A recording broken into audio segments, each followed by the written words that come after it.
Computer scams. Ah, there are many. With the advent of a new industry come people looking to make a bunch of money off of, not so legitimate means. Whether we're discussing the internet or even just regular computer usage, there have been individuals or even whole companies that have attempted to scam people. I'm sure if you've been on the internet long enough, you've even been approached with a pretty obvious scam and hopefully haven't fallen for it. Don't send money to any Nigerian princes, okay? Just don't do that. It's not a... No. We're not talking about that kind of scam today. We're talking about another rather infamous one that occurred back in the 90's.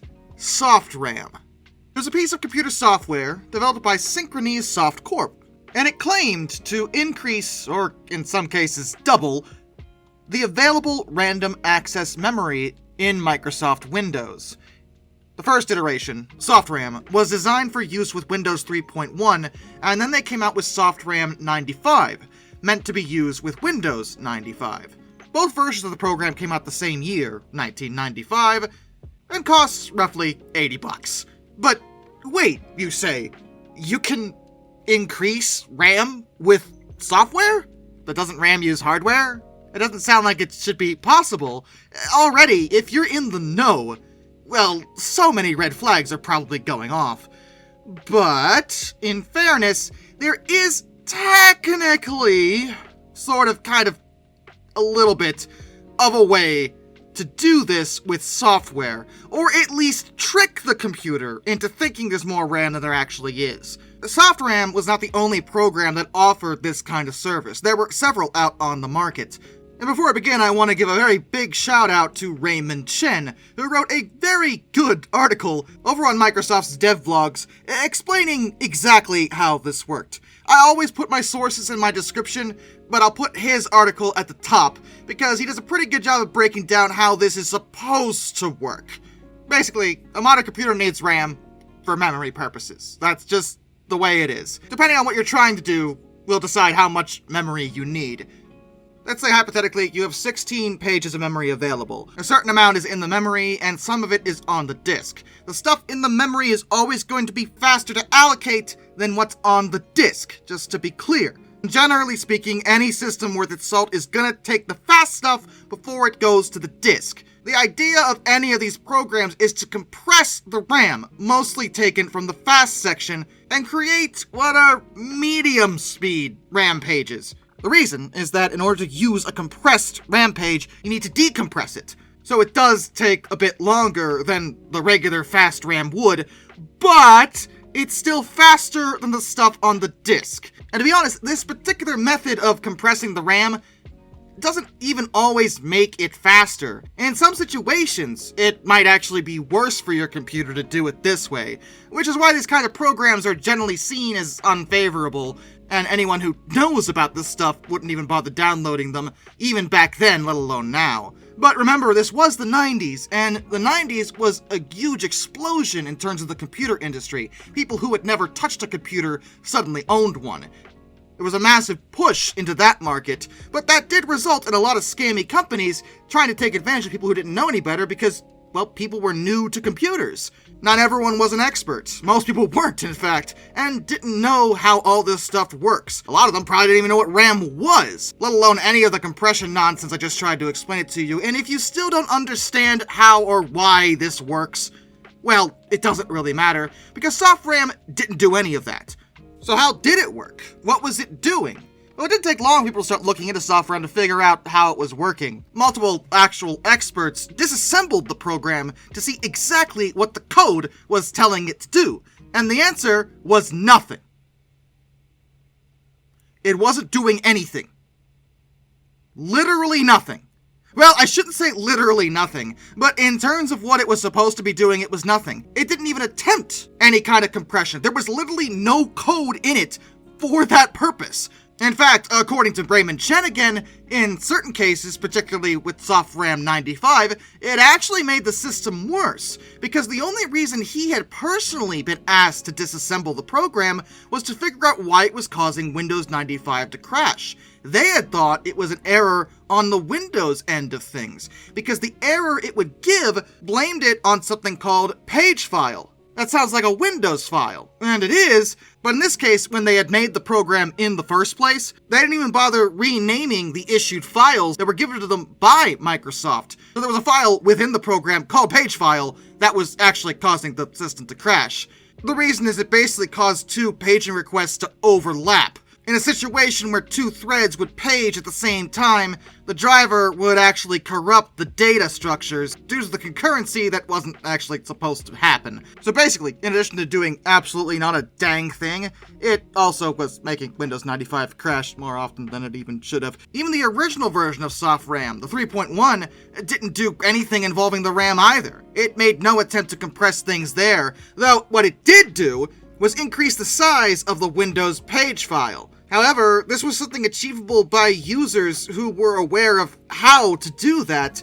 They didn't need any additional software, and when it came to Windows 95, there was definitely no reason to have an additional program for it, because Windows 95 was designed to do that automatically. 100% in every conceivable way, a complete and utter scam. And there was a pretty big fallout from it, because the whole thing became kind of a joke to people. Those in the know realized what they were looking at was nothing but a blatant, unrepentant, scummy effort to take advantage of people who simply didn't know any better. The original version of SoftRAM for 3.1 sold more than 100,000 copies, and SoftRAM 95 sold over 600,000. And believe me, the Federal Trade Commission was not happy with Syncronys. They had a plethora of evidence presented before them, because basically every PC organization had looked into this and came to the exact same conclusions of, this is a scam, and they wound up concluding that Syncronys' claims were, and I quote, false and misleading. They went on to say that the SoftRAM programs didn't increase RAM in a computer at all, nor did it enhance the speed, capacity, or other performance measures of a computer using Windows 95. They stopped at pointing out that it could actually make the system run worse and crash. This forced Syncronys to recall both programs from the market in December of 1995. They didn't even last a year, and individual customers would even file suits against them. Syncronys would eventually settle with the FTC in July of '96, and as part of that settlement, Syncronys agreed to give $10 rebates to any customers who requested it of them. SoftRAM became known as what's called placebo software. If you know what the placebo effect is, you know it's usually used in the medical field when they give you a drug that's designed to fix something, but they just tell you that it's gonna fix that thing. And the placebo effect, because you think it will actually seem to work. It's a bizarre way to trick the human mind, and it can only go so far, because obviously you can't magically cure cancer by thinking it. But in terms of treating, say, a headache, the placebo effect can actually work in certain contexts. This program, in many ways, did the same thing, because customers expected it to make their computers faster. They seemed to think that it did, when in reality it did not a thing, and in many cases made things worse.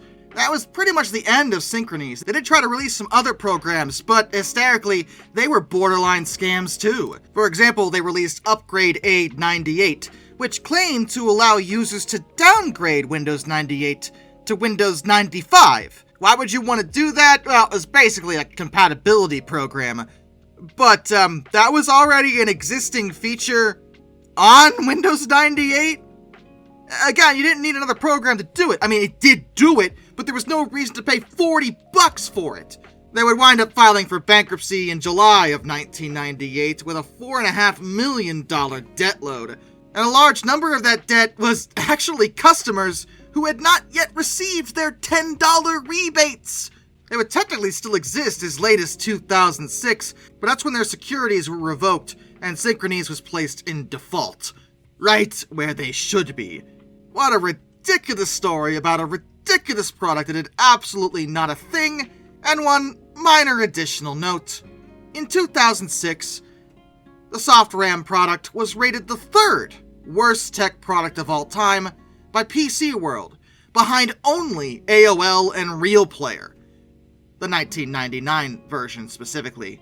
And honestly, I think that's really outrageously unfair to both AOL and Real Player. Like, I get people have issues with both of those, but at least they have the benefit of doing the thing that they said they were gonna do. Neither of them did it very well, and everyone had problems. But they made an attempt to do it. SoftRAM, on the other hand, never made any kind of attempt to do anything useful. It literally did nothing or worse. And I guess if we really wanted to get into the worst tech programs of all time, we could talk about a lot of the scammy programs you can find online that are effectively just computer viruses. I'd say those are way worse than anything I've mentioned so far. And in case any of you out there have been listening to this and you're not super in the know about computers and programs, apps are not immune to this sort of thing. In fact, they're a lot more vulnerable. For a time, you could go on any kind of app store and get antivirus apps. Hey, that sounds great! I can make sure my phone is clean of viruses. Except, on iOS, for example, they sandbox apps, which means that apps literally aren't allowed to scan your phone. It's a security measure. So none of the antivirus apps could ever do that under any circumstances. Oh, and when it comes to your PC, don't download registry cleaners. The Windows registry doesn't need to be cleaned, guys. It's not a thing. And in fact, by removing those entries, you can cause damage to your PC and make it run worse. Just use the built-in disk cleanup tool available on any modern Windows machine. You'd be surprised how many tools are built into a modern operating system, in fact. Just check with someone who knows before you download anything weird. I'm just looking out for y'all. And with that, a special thank you goes out to all my underwater train finders, Some Dude 267, Benjamin Owens, Anzac A1, Jack Carson's Road Videos, Lord Off 444, I Surfer 1405, Charles Kwiatkowski, Matt Weaver, Tom Red Lion, NS Productions 8104, Wheeljack 8401, Rescues Greyhounds, Josh Johnson, Caleb Brainwaters, Prez Drenton, Master of None, Travis Zelinsky, JBL Explorers, Tommy Rossini, Ben McCullough, Panzer Kitsune 131-232, Mark Holding, Mr. Terrevel, Hayden DeGrow, Kurt Forkham, Harry, Drew Debris, George Kenny, Kevin Wood, Hendrick Motorsports Fan 5, Hannah Bird, Duralshi, William Nemo, Dr. Rachel 78, Shimasu, Metal for Life Guy, Andrew Bowen, Crimson Rose, Ryan Wehofer, Zintek M, Boss K, Orange Glass, Andy, Ohio Trucker 1, Windy City Rails, John Videola, Extra Special J, Bob Condirk, Jared Brussel, Daryl Williams, DE Ultra, Connor Hahn, Brian Philly, Nathaniel Brown, Liam Wright, Mr. Sleepy, NJ1969, Rashad Austin, Westmost, DFL Church, Caleb Crosswhite, Profound Punk, The Baxter, Jonathan Coco, Murder Drone Stall, Bad Train Punzer Best, Raymond Zabo, AET Museum, and of course, my dad. Till next time, this is Darkness, and I bid you all a fond farewell.